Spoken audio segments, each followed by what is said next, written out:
Episodio 7. El mundo conocido.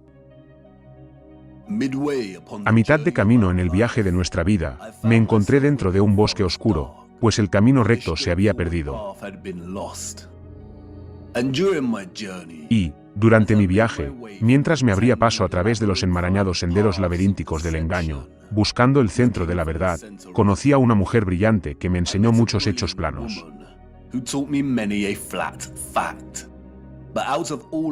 Pero, de entre todos sus hechos planos, hubo uno que me tocó la fibra sensible. Me mostró los mapas de antaño y me pidió que encontrara la anomalía clave, el único error que contenían todos los mapas.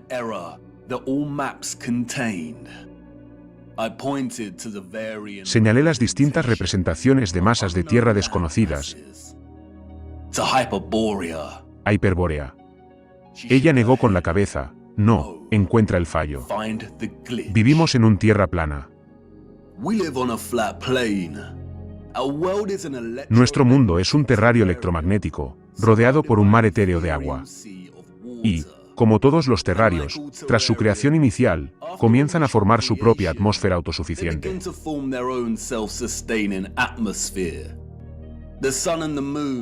El Sol y la Luna viajan por encima de nuestro reino plano en espirales concéntricas.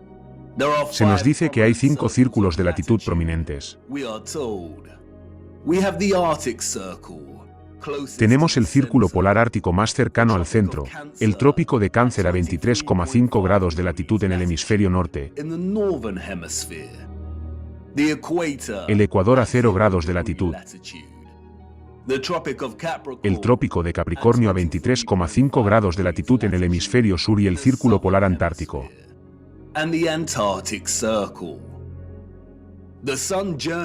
El Sol se desplaza desde el Ecuador en el equinoccio de marzo, subiendo en espirales concéntricas hasta el trópico de Cáncer. Cuando el Sol se encuentra en esta posición, el hemisferio norte experimenta el verano y el hemisferio sur el invierno, después de lo cual, el Sol gira y comienza a hacer su camino de regreso al Ecuador.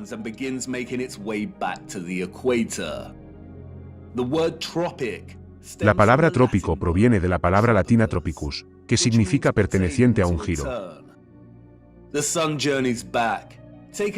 El Sol vuelve a recorrer la misma trayectoria espiral concéntrica y alcanza de nuevo el Ecuador. A continuación, sigue avanzando y alcanza el trópico de Capricornio. Cuando el Sol se encuentra en esta posición, el hemisferio sur experimenta el verano y el hemisferio norte el invierno.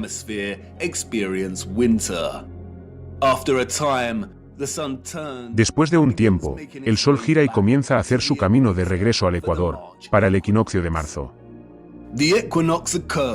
El equinoccio se produce cuando el Sol recorre el círculo del Ecuador.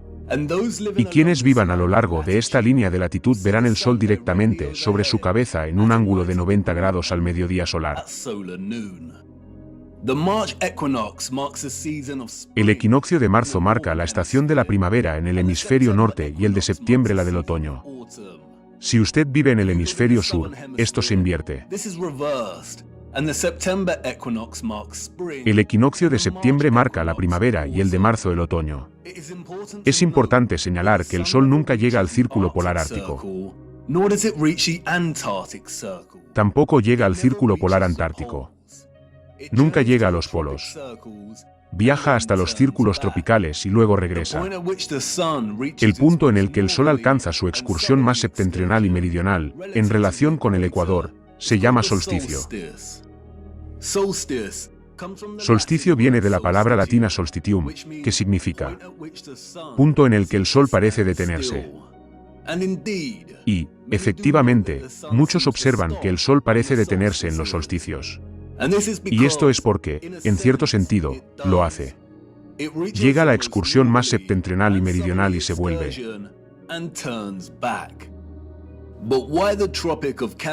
Pero, ¿por qué el trópico de Cáncer y Capricornio? ¿Quién nombra estos círculos de latitud? Nuestros antepasados históricos lo hicieron. Tenían relojes que, no solo les indicaban los segundos de la hora, las horas del día, sino también el momento del crepúsculo y del amanecer, y la fase actual de la luna. Sus relojes comprendían el verdadero tiempo, el panorama general. comprendían el reloj celeste.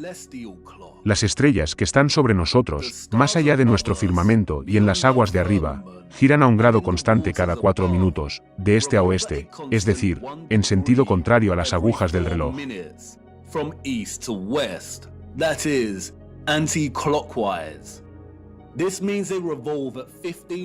Esto significa que giran a 15 grados cada hora. 15 grados multiplicados por 24 horas son 360, un círculo completo. Las estrellas de arriba son fijas. No se desvían de su recorrido en sentido contrario a las agujas del reloj, sino que giran y completan un círculo completo cada día. Nuestros antiguos ancestros históricos lo sabían. Asignaron las estrellas de arriba en constelaciones fijas. Dividieron el círculo de 360 grados del cielo de arriba en 12 arcos divisorios de 30 grados, en los que reside cada constelación del zodiaco.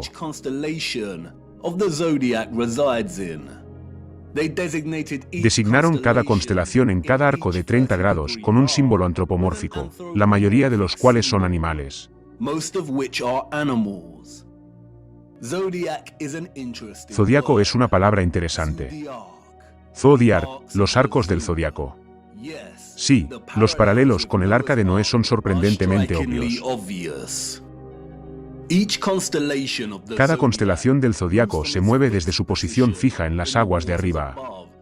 Un grado cada 72 años.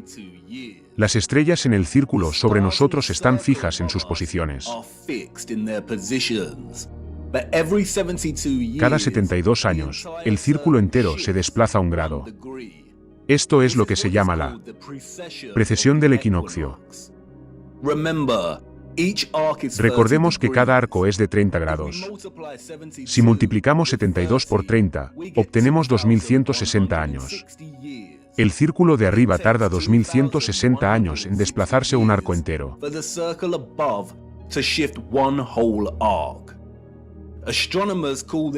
Los astrónomos llaman a esto una edad. Y esto es lo que se entiende por la entrada o el amanecer de una nueva era. Como nos dice la Wikipedia, el trópico de Cáncer y el de Capricornio se llamaron así porque, hace muchos años, en los días antes de Cristo, los días antes de la era, el Sol estaba en la constelación de Cáncer en el solsticio de junio.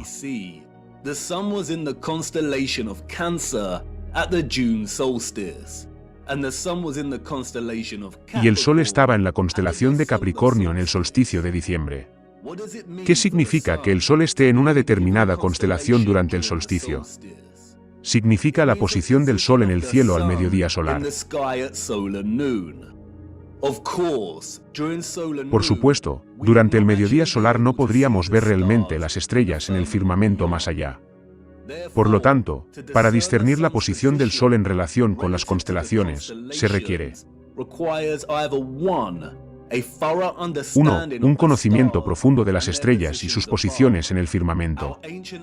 Se dice que nuestros antiguos ancestros creaban cartas estelares y utilizaban dispositivos como los astrolabios. O bien, 2. Una tecnología informática capaz de cartografiar y superponer la posición del Sol con el telón de fondo de las estrellas y constelaciones al mediodía solar.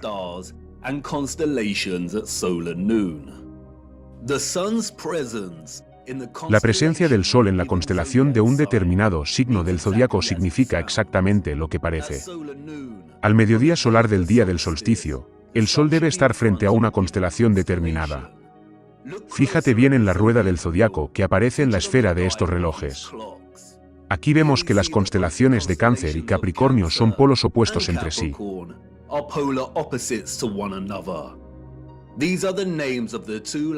Estos son los nombres de las dos líneas de latitud en los mapas, y que utilizamos para discernir la excursión más septentrional y meridional del Sol sobre nuestro plano. Todos los mapas cartográficos históricos del mundo muestran estos dos círculos de latitud como Cáncer y Capricornio. Lo vemos aquí en los mapas de Mercator.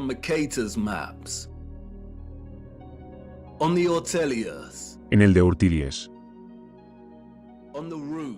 En el Rouche. En el Habano Monte.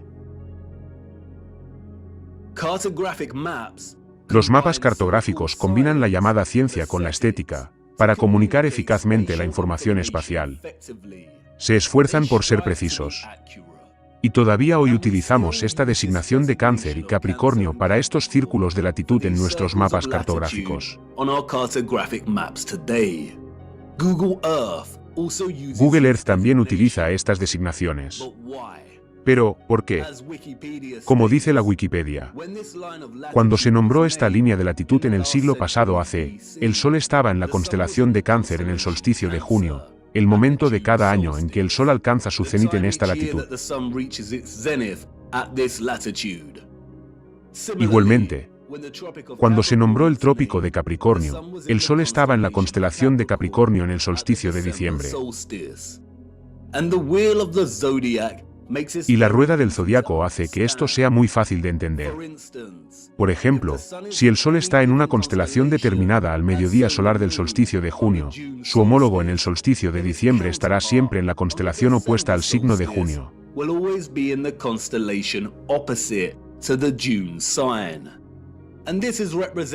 Y esto se representa con una línea recta y vertical.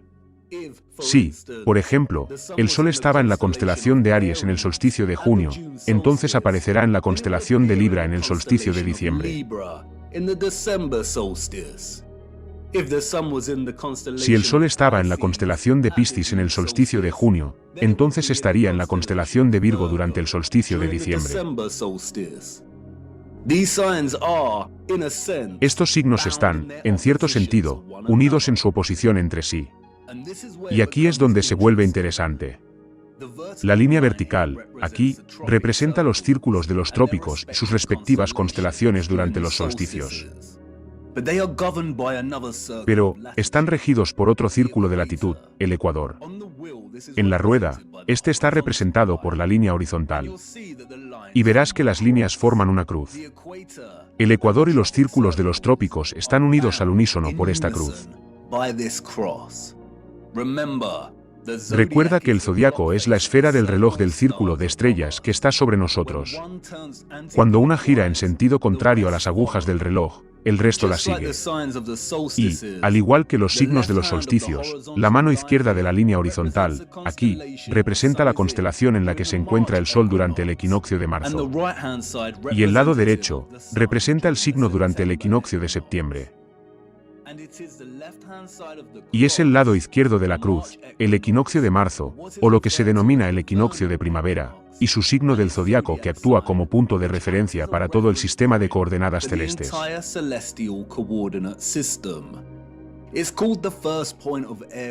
Se llama el primer punto de Aries. La denominación de este punto de referencia, según el signo Aries, es arbitraria, o eso dicen. También lo utilizamos como punto de referencia para nombrar la era en la que nos encontramos.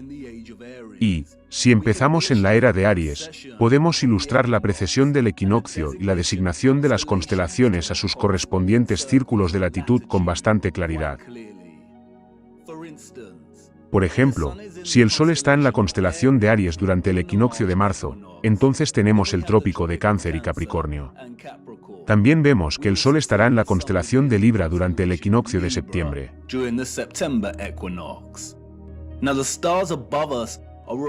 Ahora, las estrellas sobre nosotros están girando en sentido contrario a las agujas del reloj desde sus posiciones fijas habituales, a 1 grado cada 72 años.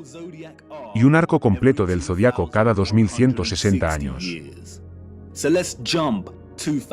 Así que, saltemos 2160 años, a la era de Piscis. El Sol está, por supuesto, en Piscis durante el equinoccio de marzo. Tenemos el trópico de Géminis y Sagitario y el Sol en Virgo durante el equinoccio de septiembre.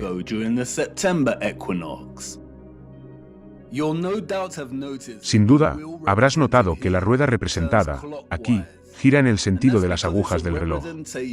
Y eso es porque es una representación de las constelaciones, como si tu vista estuviera fuera del firmamento y mirando a las estrellas. Si estuvieras debajo de esta rueda y miraras hacia arriba, giraría en sentido contrario a las agujas del reloj. Utilizo la representación en el sentido de las agujas del reloj porque es la mejor manera de ilustrar la precesión del equinoccio. Esta rotación se desplaza un arco cada 2160 años, hasta que la rueda da una vuelta completa, o lo que se conoce como un gran año.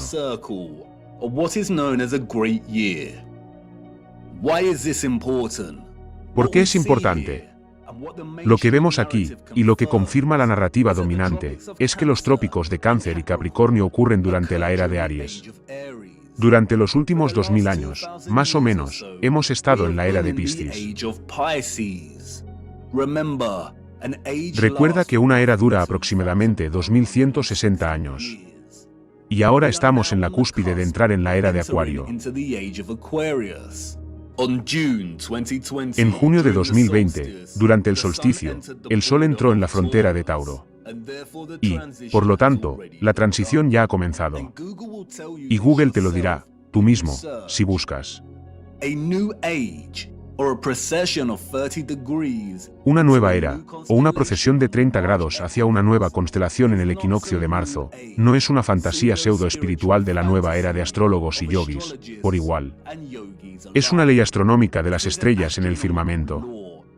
Y puedes seguirla tú mismo, cada equinoccio y solsticio. Es un componente crítico e integral en la función de nuestro reino.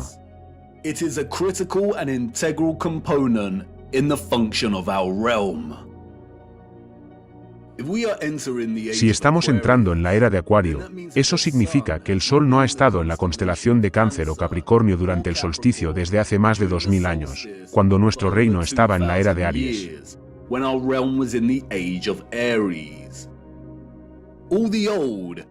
Todos los mapas cartográficos antiguos y actuales, e incluso Google Earth, representan estos círculos de latitud como el trópico de Cáncer y Capricornio.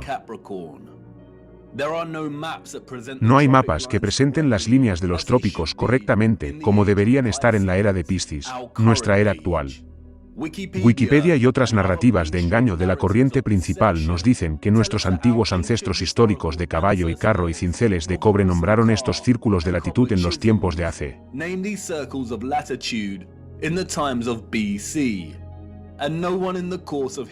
Y nadie en el curso de la historia que siguió se molestó en cambiar los nombres de los trópicos a su designación exacta. Estamos en la era de Piscis y lo estamos desde hace más de 2000 años.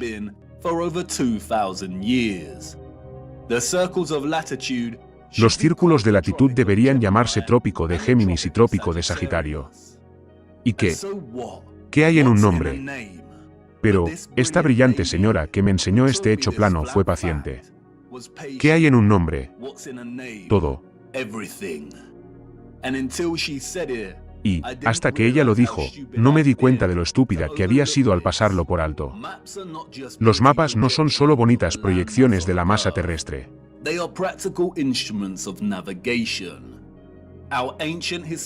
Son instrumentos prácticos de navegación.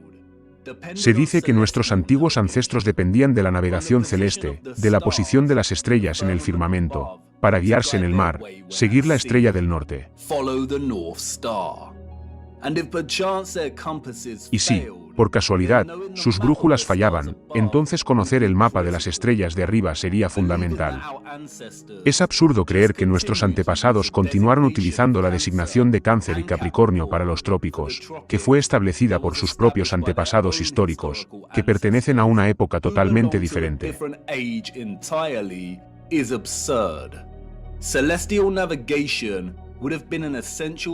La navegación celeste habría sido una habilidad esencial para cualquiera que navegara por los océanos. Y, si disponían de tecnología avanzada, como nosotros tenemos nuestros ordenadores y sistemas GPS, realmente serían tan perezosos y negligentes como para no molestarse en designar los círculos de los trópicos con sus títulos de constelación correctos.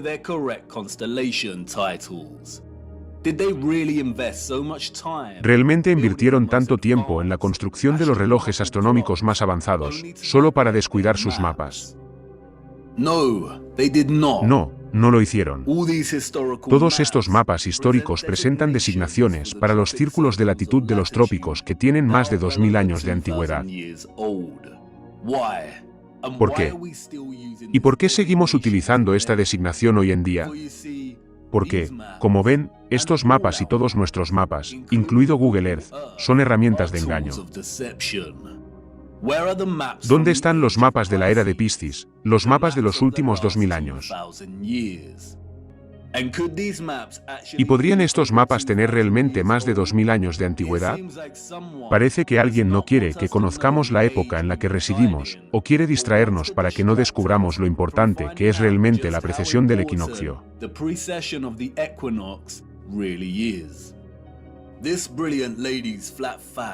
El hecho plano de esta brillante señora nos deja las siguientes conclusiones. Los mapas, todos ellos, Mercator y demás, son o bien 1. Mapas originales que pertenecieron a una época que ocurrió hace miles de años y a los que se les ha dado fechas y narraciones falsas en torno a su creación.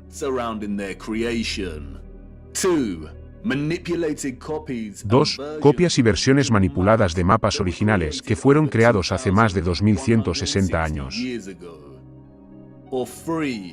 3. Todos son falsos y creados durante el gran reseteo de los últimos cientos de años, para generar una historia y una línea de tiempo falsas y solidificar la falsa narrativa histórica y el surgimiento de la heliocentricidad galileana.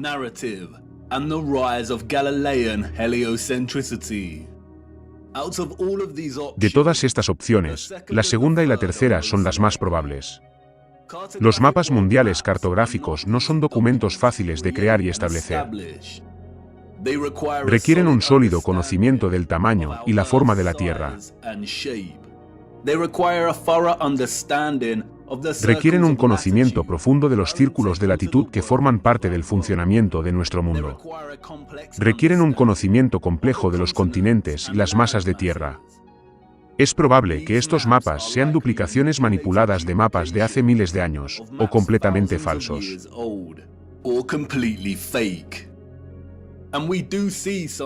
Y vemos signos de manipulación, especialmente en lo que respecta a la masa de tierra conocida como Hiperbórea. Vemos a Hiperbórea en varios mapas de diferentes estilos. Y se nos dice que estos son del siglo XVI. Pero, hacia el siglo XVII, vemos que Hiperbórea empieza a ser borrada de los mapas.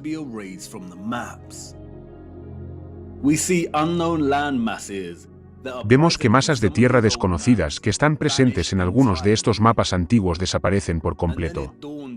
Y entonces, caí en la cuenta del mensaje de este hecho plano: no tenemos ningún mapa fiable, ni uno solo. No tenemos ninguna fuente fiable que nos muestre el panorama general del reino que habitamos. Continué mi viaje. Y, a medida que me adentraba en el bosque, el camino hacia el centro que me había llevado hasta allí había desaparecido. No podía volver atrás y no había ningún camino delante de mí. Me perdí de verdad. ¿Cómo saber a dónde vas si no sabes dónde estás en primer lugar, si no tienes un mapa? Todas las marcas históricas de camino en las que había invertido cierto grado de confianza antes eran, ahora, completamente poco fiables y cuestionables.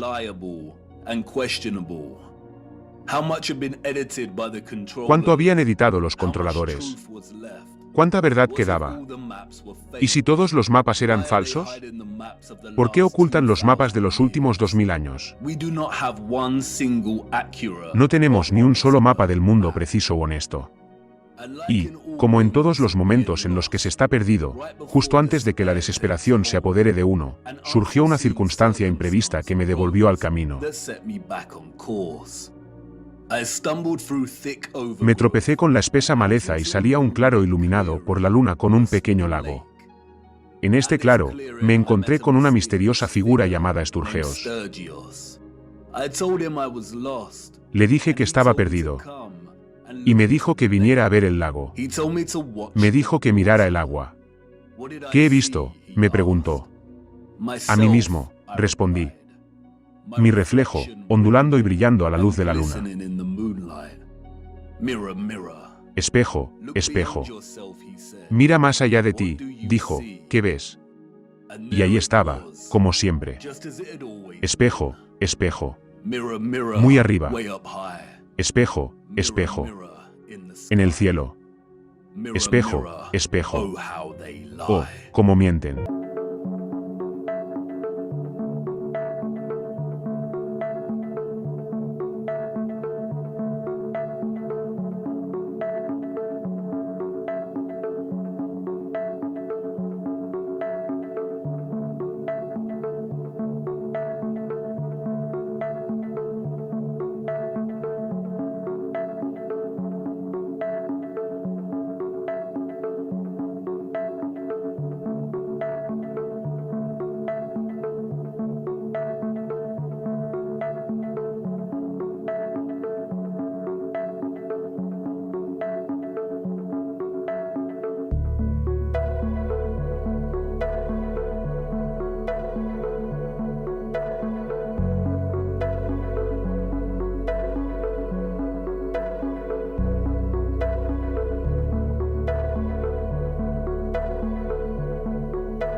No puede ser.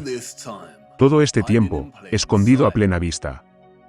Un reflejo distorsionado, poco fiable pero firme, una imagen casi fotográfica de nuestro mundo conocido.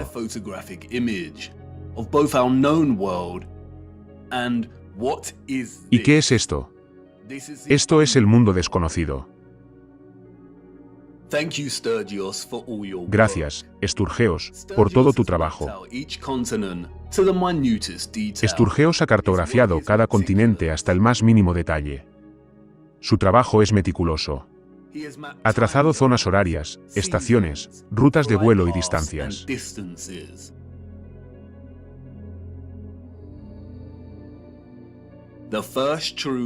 El primer verdadero mapa de la Tierra plana.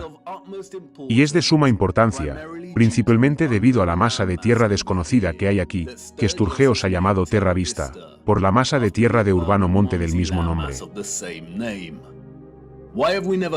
¿Por qué nunca hemos oído hablar de esta tierra antes? Si el área aquí es nuestro mundo conocido, entonces el reino es absolutamente enorme. Pero, un momento. La presentación de Sturgeon de nuestro mundo conocido aquí mapea los 5 círculos prominentes de latitud. Vemos el círculo polar ártico, los trópicos, el ecuador y el círculo polar antártico. Y Sturgeos ha trazado el viaje concéntrico del Sol alrededor de estos círculos de latitud, trazando las estaciones y los usos horarios con la mayor precisión y exactitud. Entonces, ¿qué ocurre? El Sol y la Luna no pueden recorrer la totalidad de las masas de tierra presentadas aquí porque tardarían demasiado. ¿Esta masa de tierra no tiene su propio Sol? O tal vez, la Luna no es un mapa del gran reino después de todo. Pero, no tan rápido. Tenemos que dedicar algo de tiempo a desglosar el descubrimiento de Sturgeos, aquí. ¿Cómo se formó y se forma la imagen en la cara de la Luna? ¿Cuándo se formó y por qué? Son todas preguntas que nadie puede responder.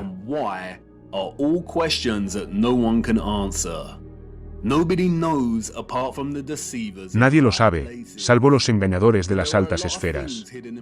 Pero, hay muchas cosas ocultas a la vista que nos acercan un poco más a tener una mejor comprensión de este misterioso fenómeno. En primer lugar, es la naturaleza de esta imagen. Es una imagen compuesta. Al mirar la cara de la Luna, se observan varias imágenes simultáneamente. Y estas imágenes son similares a un tipo de fotografía de rayos X. También hay, evidentemente, mucha distorsión e ilusión óptica presente en estas imágenes. Nadie puede ofrecer una explicación de cómo se ha formado esta imagen compuesta. Tampoco nadie ha dado una respuesta satisfactoria sobre qué es exactamente la Luna. Y con razón. Porque, si pudieran, no estaríamos en este lío en primer lugar. Mientras que la mayoría de las opiniones alternativas sobre la verdadera naturaleza de la Luna se basan en teorías sin sentido, como las soñadas por muchos embaucadores y niños que nunca crecieron, y a quienes les gusta la idea de que los extraterrestres crearon la Luna, y que existen bases subterráneas en las profundidades de sus cráteres.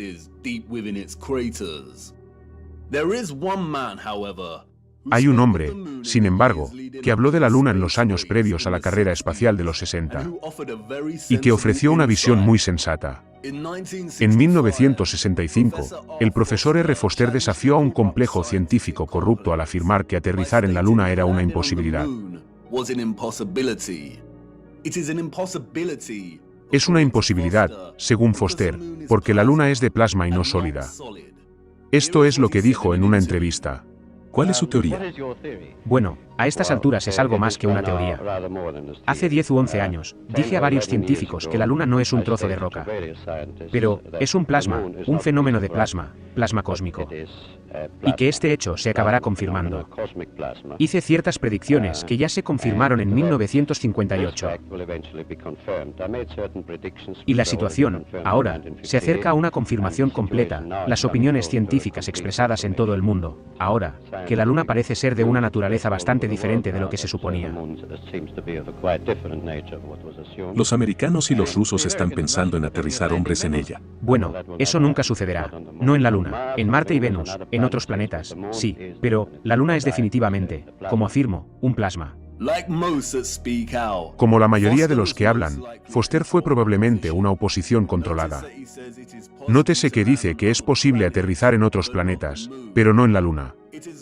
Es probable que haya sido su tarea introducir una verdad a medias, que la Luna es un fenómeno de plasma, solo para que sus afirmaciones sean desacreditadas y se demuestre que están equivocadas, unos años más tarde, después de que escenificaran los alunizajes.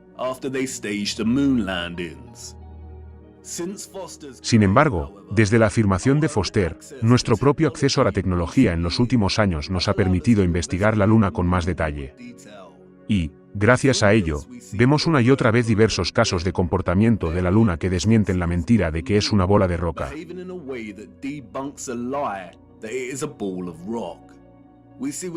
Vemos con nuestros propios ojos una luna semitransparente, ya sea de noche o cuando todavía hay luz de día. Vemos el cielo a través de la luna. A veces, incluso es posible ver las estrellas directamente a través de la luna. Muchos han demostrado repetidamente que la luz de la luna es más fría que la sombra por la noche. Y, por tanto, no puede ser luz solar reflejada, ya que no posee calor residual. También sabemos que los objetos esféricos no reflejan la luz. Por las leyes de la reflexión, la luz se concentra en un punto destacado y no se refleja. También se pueden ver frecuentes lunas crecientes cuando tanto la Luna como el Sol están muy cerca el uno del otro, lo que significa que es imposible que el Sol esté proyectando la sombra de la Tierra sobre la Luna. Entonces, si la Luna es un fenómeno de plasma, ¿cómo pudo formarse en primer lugar? Es en la apropiación y demonización del símbolo de la esvástica donde encontramos algunas reflexiones muy interesantes. La existencia de una gran cantidad de literatura histórica y simbolismo que sugiere la apertura de un vórtice en el centro de nuestro mundo es demasiado frecuente para ser una coincidencia. Ya hemos analizado mucho de esto. Pero, extrañamente, en los años posteriores y durante la completa demonización y erradicación de la asociación de la esvástica con el vórtice, encontramos alguna información adicional respecto al vórtice central que es sorprendente.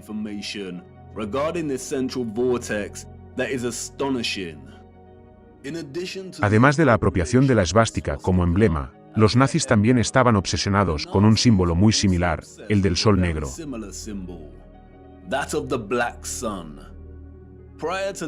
Antes del surgimiento del régimen nazi, existía una sociedad secreta oculta dentro de Alemania llamada la Sociedad Thule, a veces pronunciada alternativamente Tholai, que tenía subfacciones dentro de ella.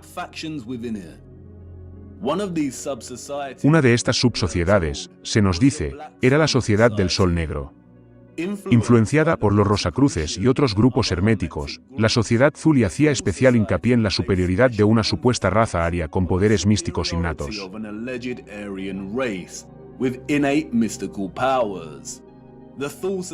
La Sociedad Thule derivó su nombre de un mítico país del norte en la leyenda griega. Thule era supuestamente una tierra situada en el extremo norte. Otros la llamaron Hiperbórea. La Sociedad Thule creía, según se nos dice, que una raza mayor, los arios, colonizó nuestra Tierra, y que estaban ubicados en el centro de nuestra Tierra hueca. El almirante Byrd, el explorador militar de la Antártida, también hizo referencia a una Tierra hueca con una entrada en el Polo Norte.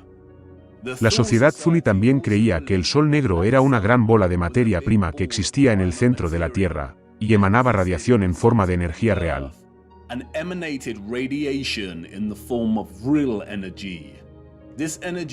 Esta energía tiene muchos nombres. Algunos la han llamado chi, luz astral, fuerza sódica u orgón. En 1933, el principal artífice del evento conocido como el Holocausto, Heinrich Himmler, adquirió el castillo de Wewelsburg, una maravillosa pieza de infraestructura y tecnología del viejo mundo. Supuestamente remodeló el castillo y, al hacerlo, imprimió el símbolo del Sol Negro en el suelo de mármol de lo que se conoció como la Sala de los Generales. Gran parte de lo que ha salido a la luz en relación con las sociedades secretas alemanas antes y durante el régimen nazi es desinformación deliberada, cuidadosamente controlada con la única intención de distraer y demonizar.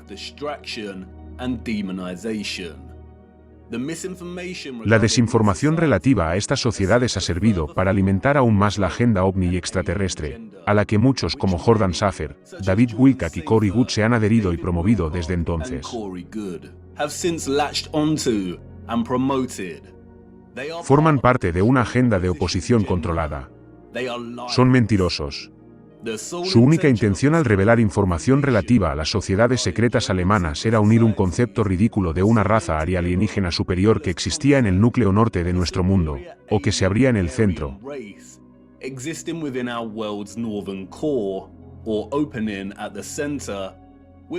Con una dictadura maníaca que resultaba en un espantoso genocidio, o en otras palabras, hacerles parecer más locos de lo que ya estaban. Los controladores de nuestro reino tuvieron que apropiarse de la esvástica y erradicar su asociación simbólica con el vórtice central electromagnético y físico de la Tierra. Y, aunque no creo que exista un sol negro debajo de nosotros, si la noción de esto parece absurda y descabellada, solo hay que recordar que la mayoría de la población mundial ya ha aceptado que hay algún tipo de esfera oscura debajo de ellos, actuando como fuente de la energía electromagnética de nuestro mundo.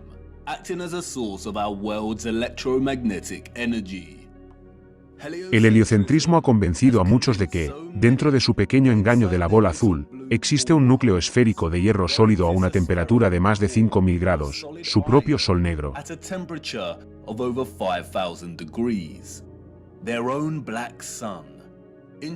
Curiosamente, en sus ilustraciones nunca representan este núcleo de hierro con las habituales asociaciones de color negro o gris oscuro del metal, a pesar de decirnos que es una esfera cristalina de hierro sólido. Alrededor del núcleo sólido de hierro hay una capa exterior de hierro fundido. Y, es debido a este hierro líquido caliente, nos dicen, que la Tierra tiene un campo magnético toroidal. Y millones de personas han aceptado esto y estos tontos diagramas que se asemejan a sumes, a pesar del duro hecho de que la mayor profundidad a la que un humano ha perforado la Tierra es de apenas 8 millas. El modelo heliocéntrico tiene que reconocer una fuente de energía del núcleo interno porque es, de hecho, una realidad y nuestro mundo no puede existir sin ella.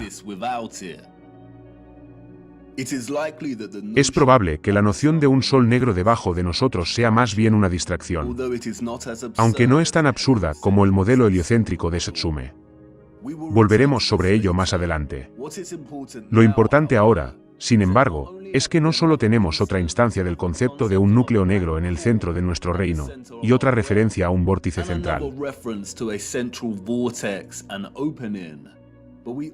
pero que también tenemos una referencia a la energía, o lo que la sociedad Thule llamaba Bril, que irradia desde esta apertura. Y, si este es realmente el caso, entonces tenemos un modelo teórico en el que tanto la formación del Sol como de la Luna tienen pleno sentido. Lo que voy a intentar transmitir ahora es complejo, y haré lo que pueda. Pero, necesito que, en primer lugar, olviden todos los modelos de nuestra Tierra con los que se han familiarizado. Las cosas pueden no tener sentido, al principio, pero, al final, lo tendrán. Empecemos con el reino y el firmamento, y luego, con una apertura central. Y ahora, incorporemos nuestro mundo conocido, tal y como fue esbozado en la Luna por Sturgeos. Y, finalmente, añadamos la fuente, o bobina electromagnética, debajo. Ya sea una roca magnética o una bobina electromagnética, la fuente del campo magnético de nuestro mundo se encuentra en el centro y por debajo. Y cualquier fuente de electromagnetismo intenso produciría una fuerte radiación. Nadie puede decirlo, indefinidamente. Pero, es muy probable que el plasma concentrado que llamamos luna sea el resultado de una forma única de radiación, similar a los rayos X, que emana de esta fuente, a través de una abertura o vórtice.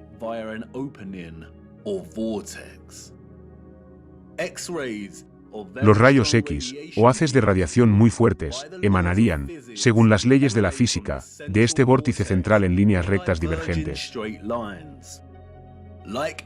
Al igual que los rayos X, también serían invisibles. Los haces divergentes continuarían hasta entrar en contacto con el propio firmamento. Los rayos X difieren de los rayos de luz y no tienden a reflejarse. Los rayos X son como una forma superpotente de luz. Y, como sus longitudes de onda son más cortas que las de la luz ordinaria, su frecuencia es mucho mayor. Por ello, los rayos X pueden atravesar objetos que la luz ordinaria no puede. Y esto significa que los rayos X no se reflejan fácilmente. No hay muchos materiales que reflejen, dispersen, refracten o redirijan los rayos X. Y, aunque no estoy diciendo estrictamente que los rayos X sean la causa, cualquier forma de haces de radiación fuerte se comportaría de forma similar. Existen algunos materiales que pueden reflejar los rayos de alta energía. Y fue un hombre llamado Lawrence Bragg, en 1913, quien descubrió que las estructuras cristalinas reflejan los rayos X. Así es. Estructuras cristalinas. Un firmamento cristalino. La reflexión de Bragg se utiliza, por ejemplo, para enfocar la luz monocromática. Y hay un dispositivo, llamado monocromador, que utiliza espejos de cristal curvados para reflejar los rayos X y enfocar la luz monocromática. Los monocromadores estándar utilizan un prisma para descomponer la luz. Esta es una imagen muy familiar y Wikipedia la muestra para que todo el mundo la vea. Ahora se asocia a un famoso álbum de música. ¿Cuál es el título de ese álbum? Nos lo dicen. Esto significa que estamos en el camino correcto. Los haces de radiación reflejados en el firmamento de cristal probablemente se redirigirán hacia abajo, fuera del centro y hacia la ionosfera sobre nuestras cabezas. La misma ionosfera en la que se cosechó la energía electromagnética etérea. Es aquí donde los rayos convergerán y se concentrarán y generarán el fenómeno de plasma que llamamos luna. La idea de que los rayos electromagnéticos se reflejen desde el firmamento y converjan en la ionosfera puede parecer absurda. Pero, hay muchos experimentos caseros que puedes realizar tú mismo para comprobar el poder de concentración de los rayos de luz. Como se ve aquí, los rayos del Sol, reflejados en el espejo cóncavo, son capaces de producir un calor intenso y encender un fuego. Los rayos de luz reflejados se concentran en un punto para generar energía. Y, recuerda, los rayos de radiación similares a los rayos X son mucho más potentes que los rayos de luz. Si la Luna es un punto de plasma concentrado y condensado, entonces tiene que ocurrir dentro de una de las capas de la ionosfera sobre nosotros. Todos los diversos gases nobles internos de nuestra ionosfera aparecen en diferentes capas y altitudes. Hemos visto cómo se cargan por el electromagnetismo del Sol, para formar el cielo de plasma. A cierta altitud en la ionosfera, hay dos capas de gas neón y helio. Es probable que el Sol se forme de manera similar dentro de estas capas.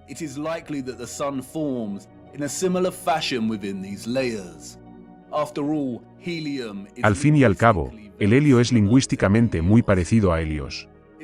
Sin embargo, es probable que la Luna se forme en el nivel de altitud en el que está presente el gas kriptón. El kriptón es conocido por su luz blanca y fosforescente.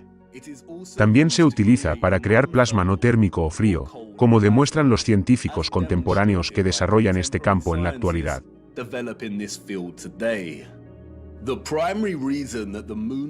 La razón principal por la que la luz de la Luna es fría, y no caliente como la del Sol, no se conoce. Pero, es probable que se deba a una polaridad producida por su interacción con nuestro campo electromagnético en la ionosfera, siendo la Luna el dieléctrico de polaridad negativa a la carga positiva del Sol.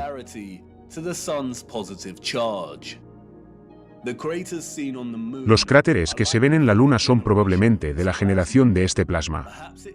Tal vez se trate de algún tipo de emulsión de plasma que muestra una especie de desprendimiento de gases, o burbujeo, muy parecido a lo que vemos con los defectos de la pintura de uretano.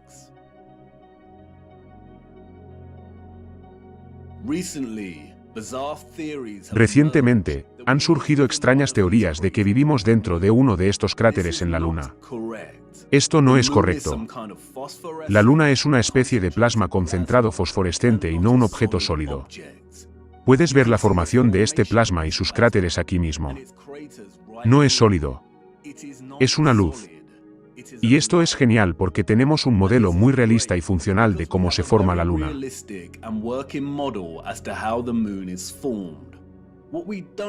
Lo que no tenemos, sin embargo, es una explicación de cómo se forma la imagen compuesta en su cara. Como he dicho antes, la imagen que vemos en la Luna es similar a una fotografía compuesta de rayos X de nuestro gran reino.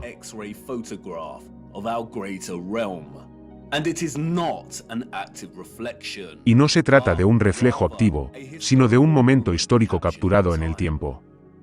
Y, por supuesto, nadie sabe cómo se ha formado, salvo los que están en lugares más altos. La Luna es un fenómeno paradójico, a la vez una luminaria volátil de plasma que crece y decrece en su luminosidad.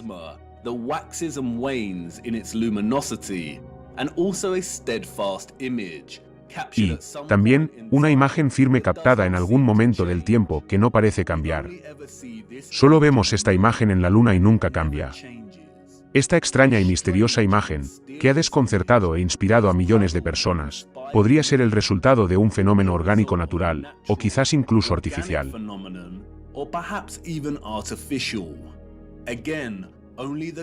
De nuevo, solo los controladores lo saben. La palabra foto tiene su origen en el griego fotos. Significa luz. De ahí que tengamos palabras como fotosíntesis, que significa la síntesis de la luz en la que las plantas recogen la energía luminosa y la convierten en energía química. Un fotón es el quantum del campo electromagnético, incluyendo la radiación electromagnética, como la luz. Un gran error es la noción de que la imagen fotográfica no es un fenómeno orgánico natural.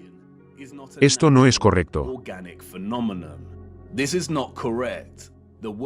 La palabra fotografía significa dibujo de luz. El concepto de material natural sensible a la luz se entiende bien. Nuestro cuerpo comienza a oscurecerse cuando se expone a demasiada luz solar. Dependiendo de la exposición a los rayos UV, nuestros cuerpos pueden desarrollar líneas de bronceado. La luz se dibuja literalmente sobre nosotros. Ciertas texturas y tejidos pueden desvanecerse o salir a la superficie cuando se exponen a la luz. Y existen cámaras oscuras naturales. Una cámara oscura natural se produce cuando un espacio oscurecido con un agujero permite la entrada de rayos de luz desde el exterior del espacio, lo que da lugar a una imagen proyectada del espacio exterior dentro del área oscurecida. Incluso podemos ver imágenes proyectadas de un eclipse solar, aquí, en el suelo bajo un dosel de hojas, debido a los agujeros en las hojas. La cámara oscura natural fue, por supuesto, la inspiración para el desarrollo temprano de la tecnología fotográfica. Curiosamente, el gas noble kriptón, el mismo que está presente en nuestra ionosfera, se ha utilizado durante años, según nos cuentan, como componente integral en los flashes de las cámaras para la fotografía de alta velocidad. También es un componente esencial en los escáneres de resonancia magnética hiperpolarizados. También existe la posibilidad de que la cara de la Luna no sea un fenómeno natural, sino que sea el resultado de un experimento. Las películas fotográficas y de rayos X se crean a partir de la fusión de una emulsión de gelatina con cristales de plata microscópicos. Gracias a ello, la exposición a la luz es capaz de capturar una imagen latente invisible. Durante la exposición a la luz, los cristales de haluro de plata crecen hasta alcanzar tamaños visibles. Y esto es lo que se llama imprimir la imagen. La plata microscópica era esencial para producir las imágenes fotográficas tradicionales. Sin ella, la tecnología no habría sido posible en primer lugar. Curiosamente, en su alineación de los metales nobles con los cuerpos astronómicos, los alquimistas designaron a la Luna como regente del metal plata.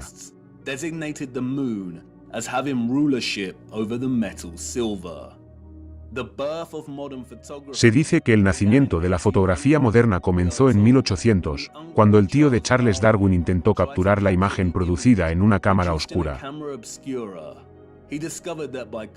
Descubrió que, recubriendo el cuero blanco con nitrato de plata, era capaz de capturar parcialmente imágenes de la vida real. El uso del nitrato de plata fue desarrollado posteriormente por Louis Daguerre, que dio origen al daguerrotipo y a la fotografía moderna. Pero lo interesante es que el nitrato de plata tiene otro nombre. Lo llamaron cáustico lunar, en homenaje a la asociación de los alquimistas entre la luna y la plata.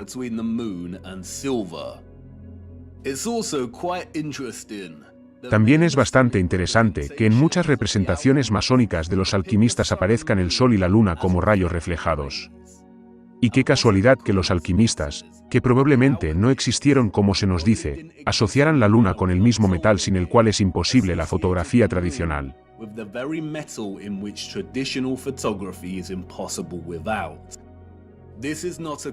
Esto no es una coincidencia. Los del mundo antiguo sabían lo que era la luna.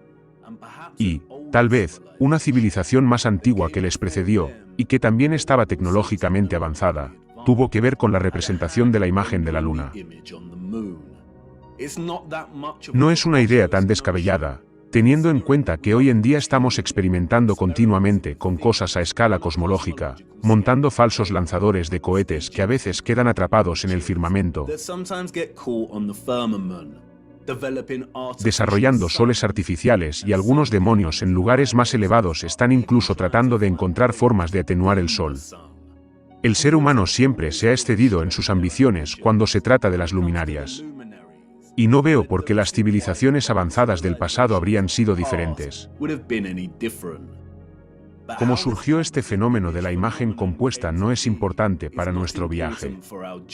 Lo importante es lo que nos muestra. Y, tal vez, sea mejor dejar la luna envuelta en el misterio. Ya sea una imagen fotográfica de rayos X natural o artificial, lo importante es su naturaleza compuesta. La imagen que presenciamos aquí es una combinación de al menos dos imágenes fijas que se superponen. La primera imagen que vemos, tal y como ha demostrado una y otra vez el innovador trabajo de Sturgeos, es un esquema esquelético de las masas terrestres de nuestro reino,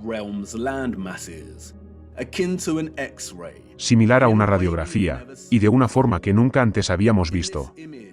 En esta imagen, vemos todos los continentes de tierra que asociamos con la Tierra, o lo que se denomina más apropiadamente, el mundo conocido, representado por las zonas oscuras de la imagen. Y también vemos vastas masas de tierra y continentes que desconocemos por completo.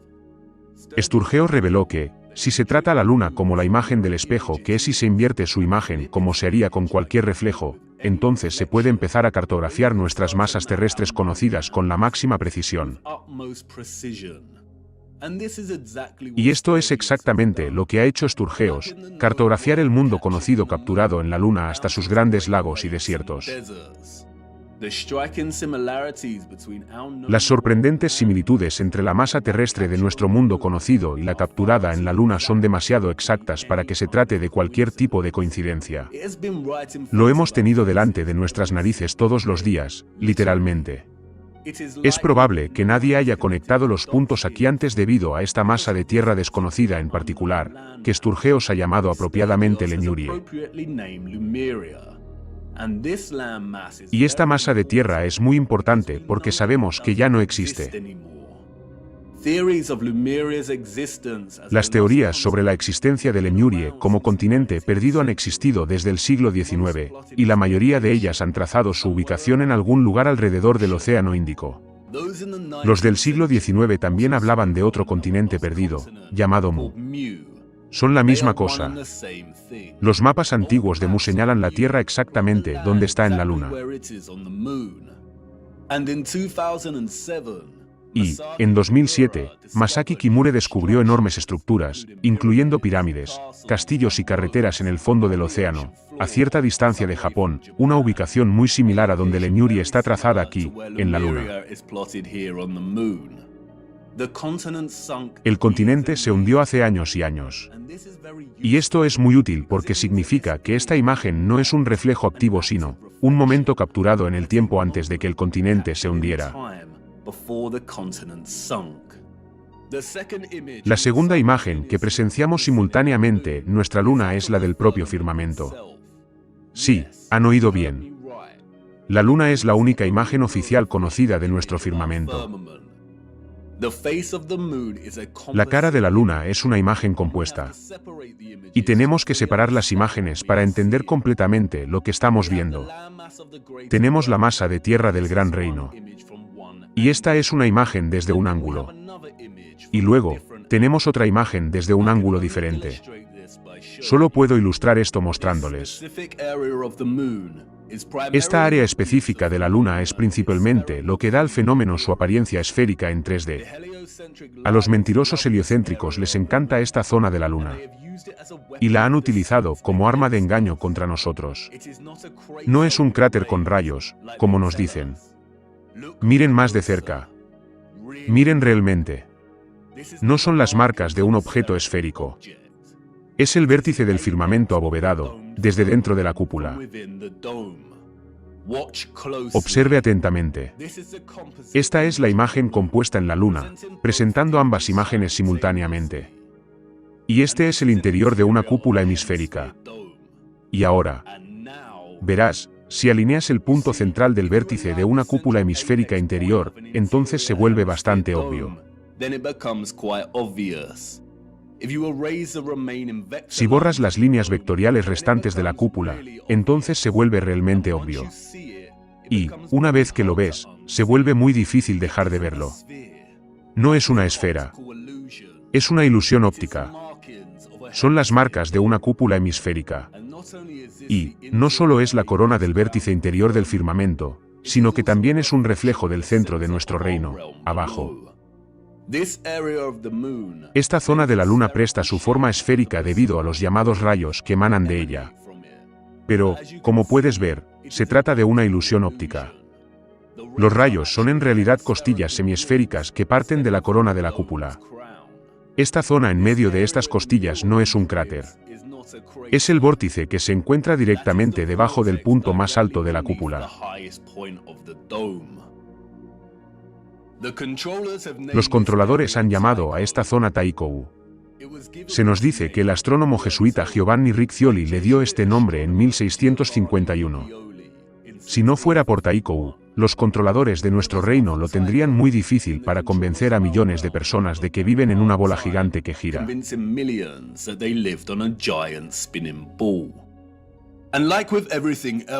Y, como en todo lo demás, han utilizado a Taikou para ocultar cosas a la vista. Por ejemplo, otro astrónomo masón del siglo XVII, llamado Pierre Gassendi, lo llamó Umbilicus lunaris, el ombligo de la luna, lo cual es interesante, ya que la mitología norteña utiliza el mismo símil del ombligo para describir Vergelmir, el remolino en el centro de nuestro reino.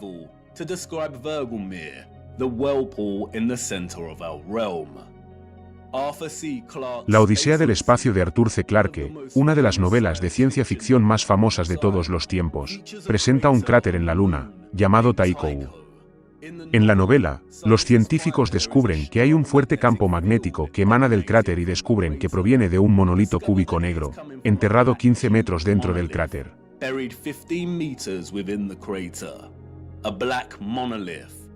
Un monolito negro, una rupis nigra, una roca negra magnética.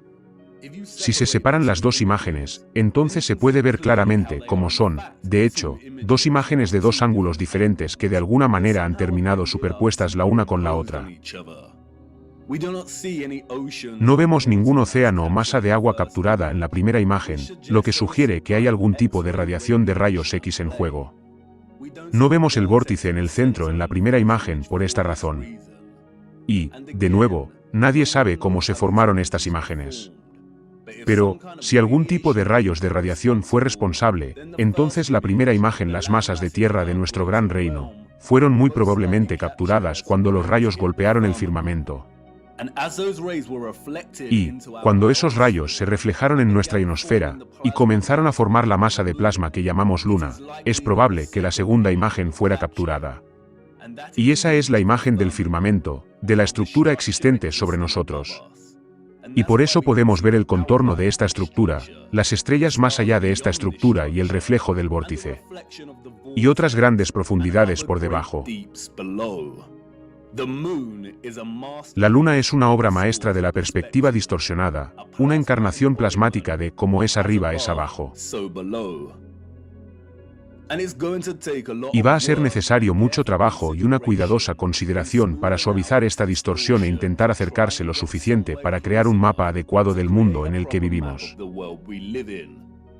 Y, como la luna es una masa de plasma en forma de disco, la primera imagen de la Tierra presenta cierta distorsión curvilínea. Y se puede ver aquí en los bordes, ya que la Tierra comienza a deformarse y enrollarse ligeramente. Hay que trabajar mucho para crear una proyección plana de esta distorsión. Pero, no debería ser demasiado difícil porque la distorsión es solo ligera alrededor de estos bordes. Por eso Sturgeos puede trazar los círculos de latitud, las estaciones y los usos horarios con gran precisión. Un mapa sin esa distorsión puede tener un aspecto parecido a este. Pero, quedan preguntas importantes. Si el vórtice central está ausente de la imagen de la Tierra en la Luna, entonces, ¿por qué Sturgeos ha trazado la Tierra que suponemos es Hiperbórea aquí, que no está en el centro? ¿Y qué hay de toda esta otra Tierra? El Sol y la Luna no pueden viajar por encima de toda esta Tierra, ya que tardarían más de 24 horas en dar la vuelta a todo esto, y conocemos las trayectorias del Sol y la Luna. Y la grande, la que has estado desesperado por preguntar desde que descubrimos el único mapa que tenemos. ¿Dónde está el muro de hielo que ustedes, los terrícolas planos, constantemente mencionan? Empecemos con Hiperbórea. Y aquí es donde muchos terrícolas planos pueden experimentar una disonancia cognitiva. Aunque Sturgeos ha trazado Hiperbórea aquí, no hay pruebas de que esta sea la verdadera Hiperbórea. Hay muchas masas de tierra diferentes en esta región y no podemos estar seguros.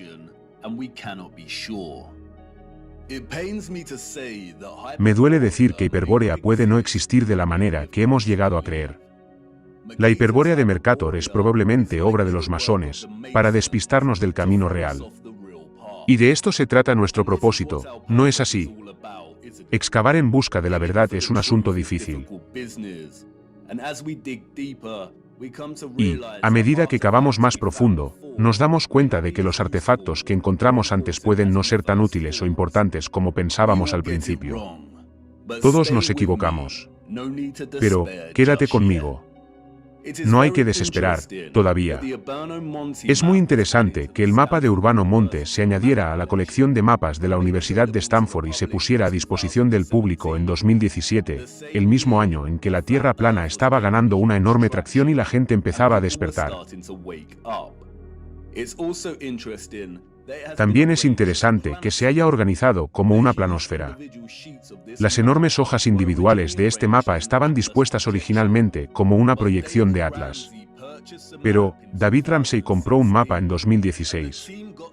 Y el equipo se puso a trabajar, escaneando cada hoja individualmente y procesándolas digitalmente, para envolver una esfera. Tal vez, la publicación del maravilloso mapa de Monte fue un intento de mantener a los terrícolas planos pensando que Hiperbórea estaba ubicada en el Polo Norte. Y quizás para hacer volver a los que estaban sentados en la valla y no habían despertado realmente todavía, un acto muy sutil de manipulación. Pero, ¿por qué querrían que la comunidad de la Tierra plana se mantuviera fija en Hiperbórea? Tengo algunas ideas sobre Hiperbórea.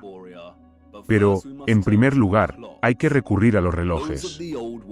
Los del mundo antiguo lo sabían exactamente el tipo de tierra en la que vivían. Y está expuesto para que todos lo vean, aquí mismo, en los relojes astronómicos. La esfera del zodiaco, aquí, o lo que se conoce oficialmente como la esfera de la eclíptica, en el reloj astronómico de Praga, supuestamente construido en el siglo XV, no divide sus arcos de constelación de 30 grados por igual. Además, está descentrada con respecto al mapa de atrás y aparece distorsionada. Y así, muchos relojes del mundo antiguo presentan esferas eclípticas muy similares. Pero, veamos un poco más de cerca este magnífico reloj de Praga. Como puede ver, la esfera del zodiaco contiene un borde que presenta una serie de líneas verticales. Estas líneas representan un trozo de 5 días. Y cada sección del zodiaco representa un mes. Los del mundo antiguo utilizan esta esfera para seguir las estaciones, las fases de la luna y para presentar la fecha. Pero, en un reino de círculos perfectos, porque 6 de los arcos de 30 grados, aquí, están representados en un espacio más pequeño que los otros 6. Todos contienen 5 subsecciones. Entonces, ¿por qué son diferentes? Como se puede ver aquí, el reloj astronómico de Praga presenta la Tierra en el centro. ¿Por qué la esfera de la eclíptica tiene que ser más grande y estar descentrada, con la representación de la Tierra? Los mentirosos oficiales de nuestro reino, los controladores satánicos, tienen una respuesta, por supuesto. Nos dicen que es porque la esfera eclíptica es una proyección estereográfica. La proyección estereográfica es una función cartográfica que proyecta una esfera sobre un plano. Todos los mapas son proyecciones estereográficas. No tenemos mapas precisos. Wikipedia nos dice que el plano de la eclíptica se proyecta sobre la esfera del reloj y, debido al ángulo de rotación de la Tierra en relación con su plano orbital, está desplazado del centro y aparece distorsionado. El punto de proyección para la proyección estereográfica es el polo norte.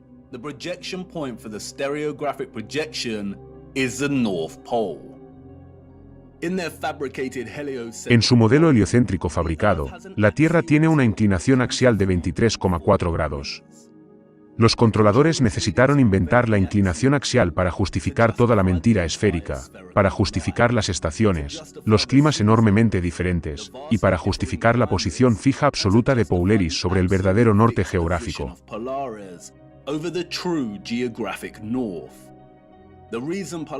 La razón por la que Polaris no parece moverse, dicen, es porque Polaris se encuentra casi en línea directa con el eje de rotación de la Tierra, por encima del polo norte, el polo norte celeste. Polaris permanece casi inmóvil en el cielo y todas las estrellas del cielo boreal parecen girar a su alrededor.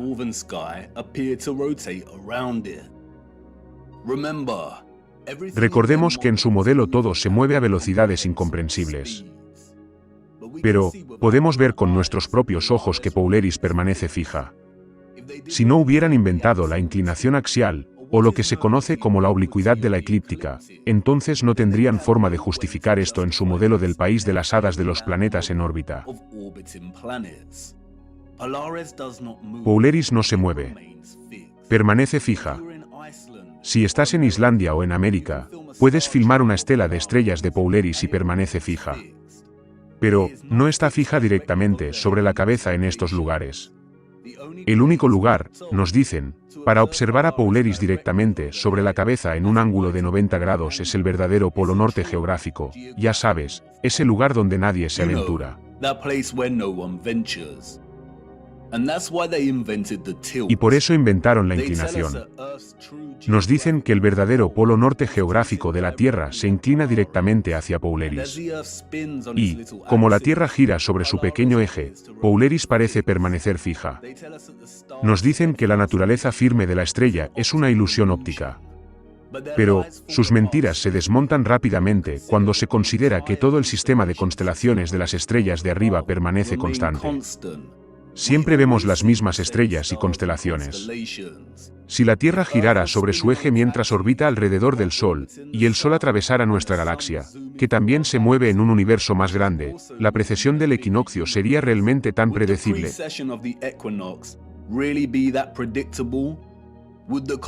¿Aparecerían realmente las constelaciones de los círculos trópicos de latitud con tanta consistencia, en unión, año tras año, en el solsticio?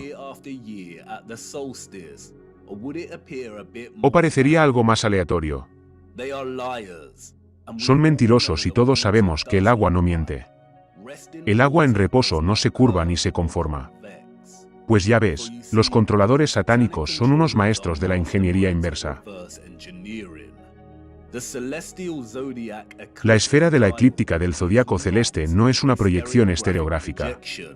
Todo el modelo heliocéntrico es ciencia de ingeniería inversa. Y han tenido que empezar por Polaris y retroceder para asegurarse de justificar su posición fija e inamovible y asegurarse de que es compatible con su globo terráqueo.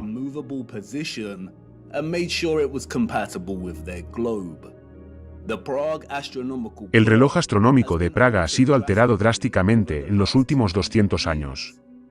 Ha sufrido incendios, ha sido restaurado y alterado.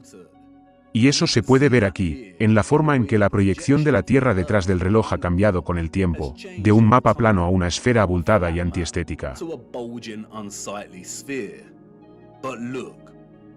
Pero, mira, cuando alineas la esfera eclíptica con el mapa de nuestro gran reino, entonces todo esto empieza a tener sentido. Las constelaciones del zodiaco aparecen distorsionadas, a pesar de tener todas 5 subsecciones iguales, porque nuestra ubicación está limitada dentro de una porción del gran reino y esto gobierna nuestra perspectiva de observación de las estrellas.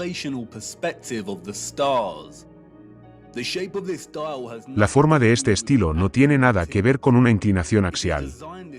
Está diseñado así para reflejar nuestro mundo conocido dentro de esta bolsa de campo magnético. El reino es mucho más grande. Y, por lo tanto, el firmamento y la circunferencia de las estrellas fijas en el agua de más allá es mucho mayor que la circunferencia de nuestro propio campo magnético. Polaris está aquí, sobre el centro. Y esto es muy importante, nos dicen que nuestro polo norte magnético está separado de lo que llaman norte geográfico verdadero. Nuestro polo norte magnético se está moviendo. ¿Cómo puede ser eso? ¿Es otra de sus mentiras? No, no lo es. Es una verdad a medias. Nos dicen que, en el transcurso de un siglo, el polo norte magnético se ha movido desde su ubicación justo por encima de Canadá hasta cerca de Groenlandia, y ahora está en camino a Siberia. Se está moviendo rápidamente. ¿Por qué? El símbolo de la esvástica y el sol negro ofrecen algunas pistas de por qué.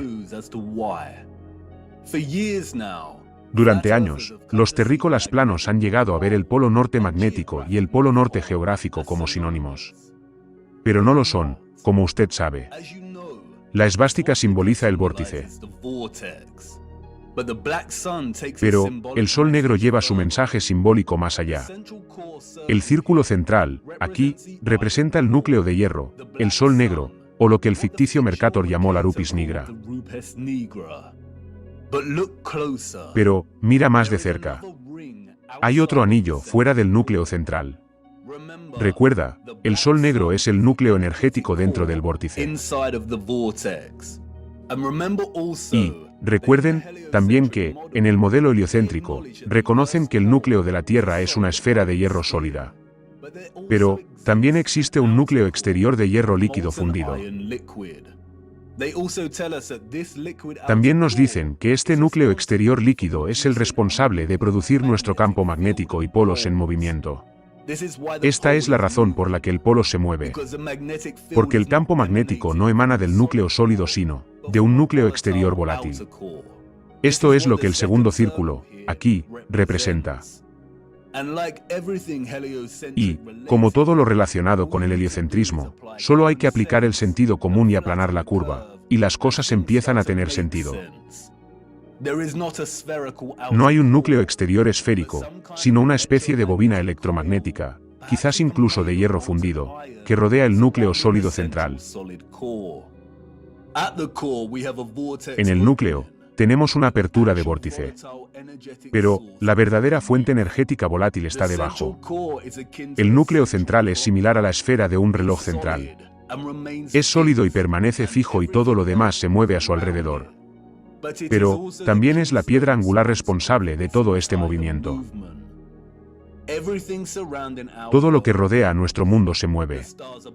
Las estrellas de arriba se mueven, el Sol y la Luna, y el núcleo exterior electromagnético bajo nosotros. Y, al mismo tiempo, la propia Tierra y el núcleo sólido central permanecen inmóviles. Y, no solo este núcleo exterior se mueve y se lleva nuestro polo norte magnético con él, sino que, es muy probable que se mueva de acuerdo con la precesión del equinoccio, en el tiempo con las estrellas de arriba a medida que se mueven de sus posiciones fijas.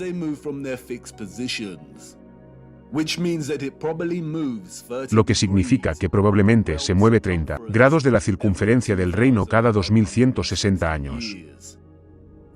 El polo magnético norte se mueve lentamente.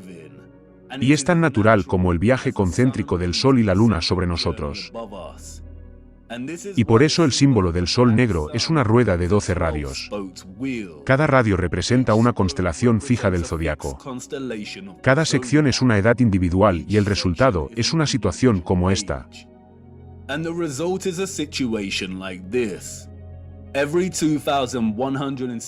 Cada 2160 años, nuestro polo magnético norte rodea el núcleo sólido interior y el vórtice en 30 grados. Por ello, el polo se ha desplazado desde Canadá y está de camino a Siberia. Está atravesando el círculo central exterior, o lo que se denomina más apropiadamente el círculo magnético. Vivimos dentro de un reloj perfecto, dentro del reloj de Dios. El Sol y la Luna rodean nuestro polo norte magnético, que está situado aproximadamente en el centro de la masa terrestre de nuestro mundo conocido. Pero, este polo norte magnético da vueltas al vórtice interior y completa una revolución completa cada 25.920 años, o lo que se conoce como un gran año.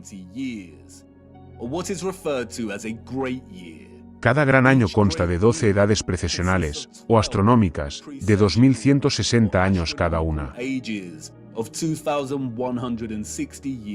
Estamos a punto de entrar en la era de Acuario. Y esta es la razón por la que nuestro polo norte magnético está en camino a Siberia. A medida que el polo magnético norte circunvala un círculo magnético central, el campo magnético toroidal se mueve con él. El Sol y la Luna están unidos en su revolución por nuestro polo norte magnético. Y, por ello, se mueven solo dentro de nuestro campo magnético toroidal. Por eso el polo norte magnético será siempre el centro de nuestro mundo conocido. Como dije antes, la primera imagen de la masa terrestre presentada en la cara de la Luna es probablemente una imagen de rayos X y no ha captado ninguna masa de agua. Y, por ello, solo ha registrado las zonas de nuestro reino con alta densidad, como la Tierra, del mismo modo que una imagen de rayos X captará las partes de nuestro cuerpo con mayor densidad, como el hueso, pero no la sangre de nuestras venas.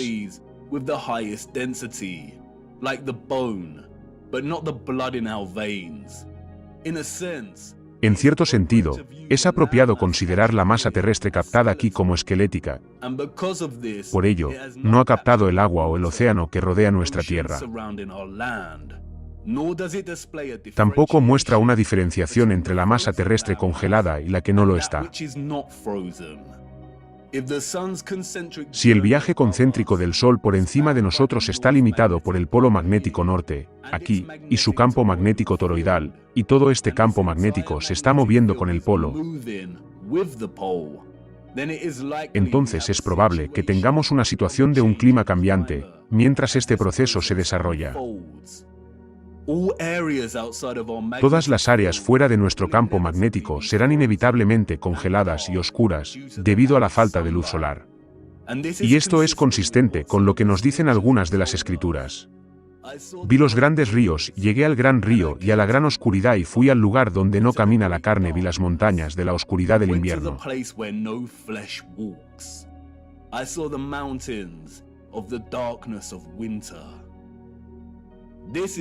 Este es tu muro de hielo y no es un muro constante y fijo. Se derrite y se vuelve a congelar continuamente con la revolución del polo, en el transcurso de un gran año y de cada edad astronómica.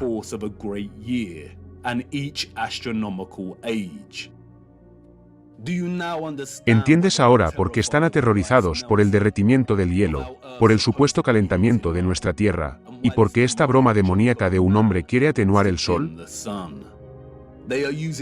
Están utilizando el cambio climático natural, debido a la rotación del polo magnético, para justificar toda una serie de medidas inútiles y de lavado de dinero. Están aterrorizados porque están a punto de perder todo el control de la narrativa. Hay que salvar del deshielo a la preciosa Antártida, el último lugar virgen de la Tierra. Pero, como pueden ver, no hay ninguna masa de tierra a la que podamos llamar Antártida. Es una completa mentira. Cuando se refieren a la Antártida, solo existe el Círculo Polar Antártico. Y muchas de las imágenes de la llamada Antártida podrían haber sido tomadas en cualquier lugar alrededor de este círculo. Como también se puede ver, las masas terrestres de América del Sur, Nueva Zelanda y Australia se encuentran muy cerca del borde exterior del gran mapa del mundo.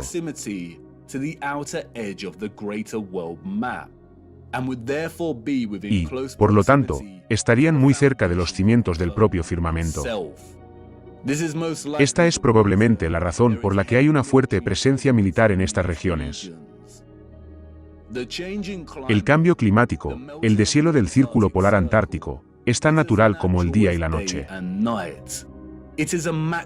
Es un macroproceso del reloj mayor en el que vivimos. Ya hemos hablado de cómo las constelaciones en las que se encuentra el Sol durante el equinoccio y el solsticio forman una cruz en la rueda del zodiaco, al señalar la designación de la edad y el trópico. Pues bien, vuelve a mirar con atención el reloj de Praga. La esfera central del reloj está situada dentro del centro de nuestro campo magnético. Y el Sol y la Luna se mueven dentro de este campo. Nuestro campo magnético está fuera del centro del reino mayor en general.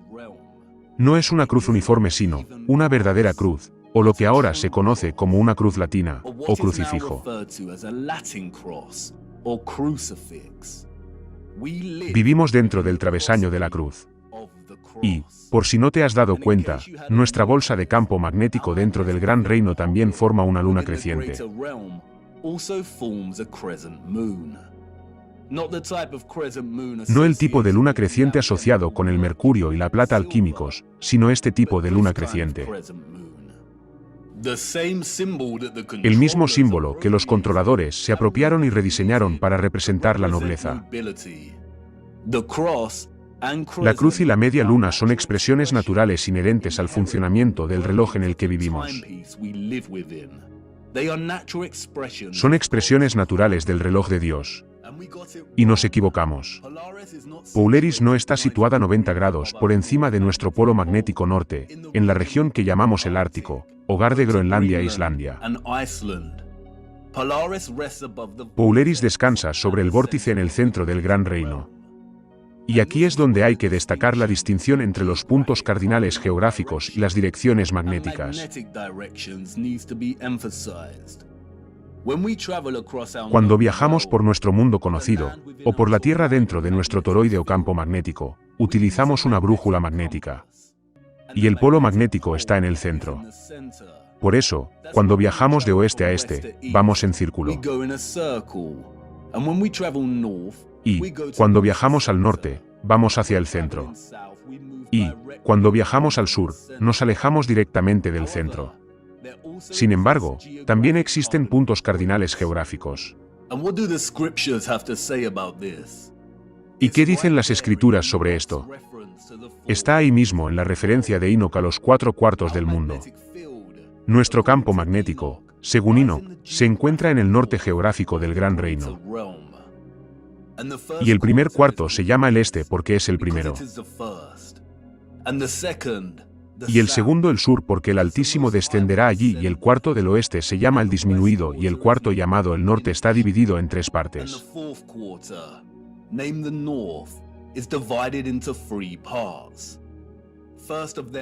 La primera de ellas es para la morada de los hombres, la segunda contiene los mares de agua, los abismos y los bosques y los ríos y las tinieblas y las nubes. Y la tercera parte el jardín de la justicia. El vórtice está en el centro del reino, o lo que se denomina más apropiadamente el norte verdadero. La imagen de rayos X de la Tierra en el mapa lunar no muestra este vórtice. Pero, como se ha comentado, está presente en la segunda imagen del firmamento. En la corona del firmamento lo vemos reflejado, el ombligo del mundo. Podría ser que el jardín de la justicia al que se refiere Enoc, y que también se conoce como Hiperbórea, esté situado justo donde Sturgeos lo ha trazado.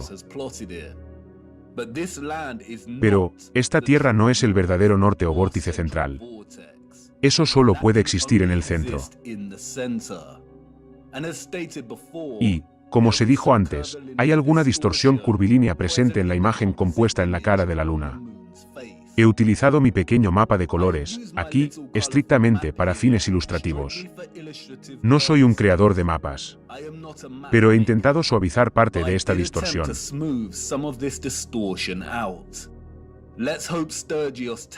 Esperemos que Sturgeos aborde la distorsión. Y, tanto en mi rápido intento, como en el mapa lunar real, vemos un cuerpo de tierra justo en el centro, justo aquí. Tal vez, este es el jardín de la justicia que rodea el vórtice central. Y, tal vez, la referencia de Enoc que está localizado en nuestro cuarto norte es porque solo se puede acceder desde este cuarto. ¿Quién sabe? Es probable que los controladores pusieran deliberadamente a Hiperbórea en el Ártico en los mapas fraudulentos para despistar a cualquier persona de naturaleza curiosa y aventurera.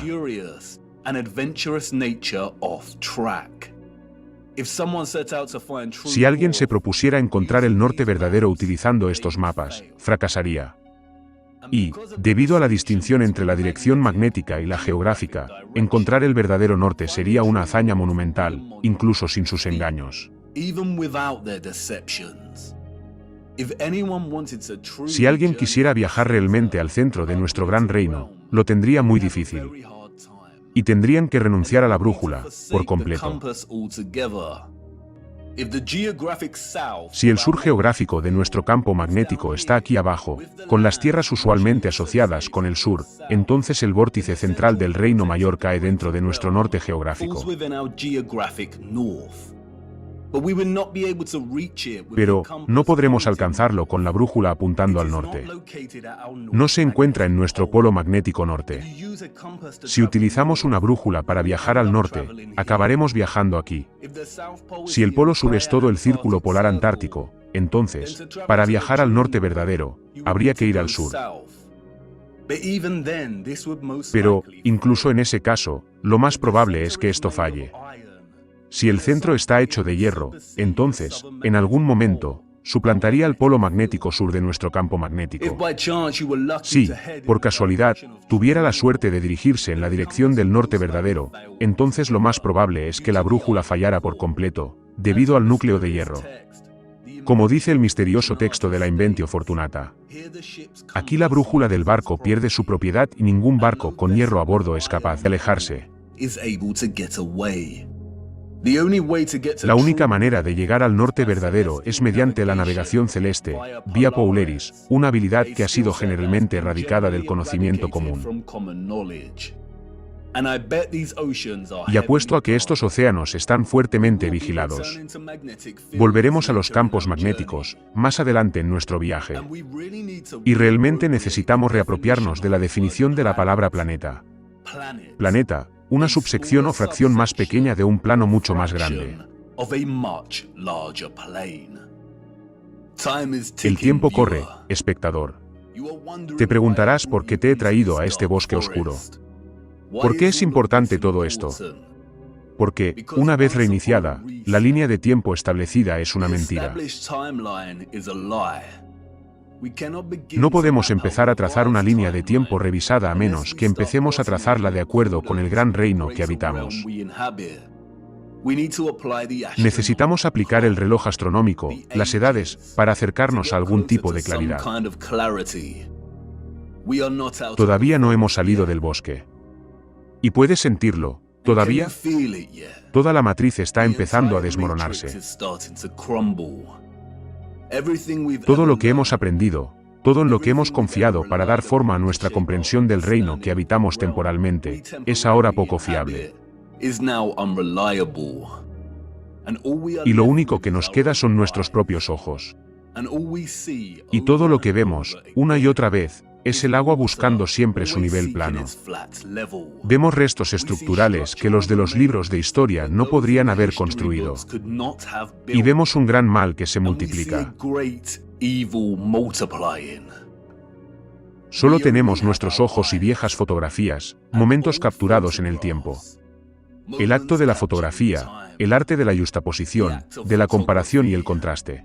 The art of juxtaposition, of comparison and contrast. Somos tan pequeños, nuestro mundo en el espejo. ¿Dónde están los mapas de la era de Piscis? ¿Dónde ha ido nuestra historia y qué ha sido de nosotros, ahora? ¿Somos tan diferentes a los que vemos en el siglo XIX? Míranos, buscando desesperadamente el tiempo perdido.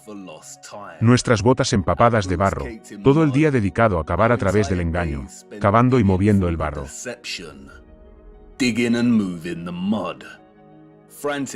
Cavando frenéticamente, cansados y doloridos, pero sin rendirnos. ¿Y qué encontramos? Lo mismo que encontraron nuestros antepasados del siglo XIX. Destellos de gloria, de belleza, de dolor y de maravilla, que permanecen obstinadamente silenciosos, sin ofrecer ninguna explicación de su existencia o de cómo llegaron a ser. Fotografías antiguas y tanta gloria. Todavía no les he mostrado lo imposible que son estas estructuras. Lo único que esta gente ha construido es la mentira, ladrillo a ladrillo. Y tengo que mostrarte cómo lo hicieron, nuestro mundo en el espejo. Una vez que un restablecimiento. Ha habido muchos grandes reinicios durante la historia de nuestro reino, todos de naturaleza muy diferente. Tenemos que verlos todos.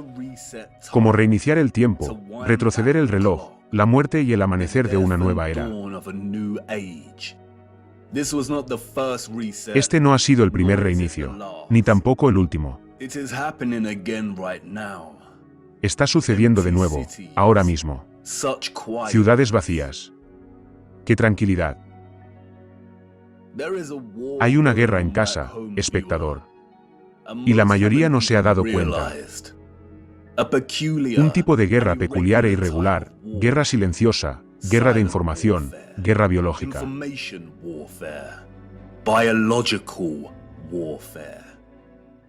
Una guerra tan antigua como el propio tiempo. Una guerra entre las fuerzas de la luz y las de la oscuridad. Y nosotros estamos atrapados en medio, en la cúspide del amanecer de una nueva era. Una guerra por Acuario, el portador de agua. Vigilen el agua. Y para nosotros que nos enamoramos de la verdad, y que hemos resistido a las tinieblas, hemos tenido la armadura de Dios puesta, ahora, durante mucho tiempo. ¿Cuántos de tus amigos y familiares te han abandonado? ¿Cuántos de ellos te han dejado atrapado en el barro? Y tú has permanecido firme. Pero es hora de tomar una posición y ser muy ruidosos. Es hora de sacar la espada de la verdad. Los ciegos nos van a necesitar porque nada podrá detener lo que viene. La leyenda de Oferus, llevando a Cristo, llevando la verdad, para que pueda llegar a las masas. Haré todo lo posible para continuar nuestro viaje. Pero, cuando las cosas se vuelvan aún más oscuras, las luces se apagarán inevitablemente y nuestro viaje puede terminar aquí. Pero, tienes más de lo que sabes, más de lo que necesitas. Has visto suficiente engaño. No creas ni una sola cosa que te digan. Tenemos que intentar seguir avanzando. El reloj está corriendo y no tenemos mucho tiempo. Tenemos que ir a Siberia. Hay algo congelado en el hielo que necesita ser examinado. Vamos. Es hora de abordar la gran pregunta. ¿Quiénes eran los ciudadanos del futuro? Y no es lo que piensas. La línea de tiempo está mal y los mapas son falsos. Esta no es la respuesta. No. Tenían un rey sobre ellos. And not just any king.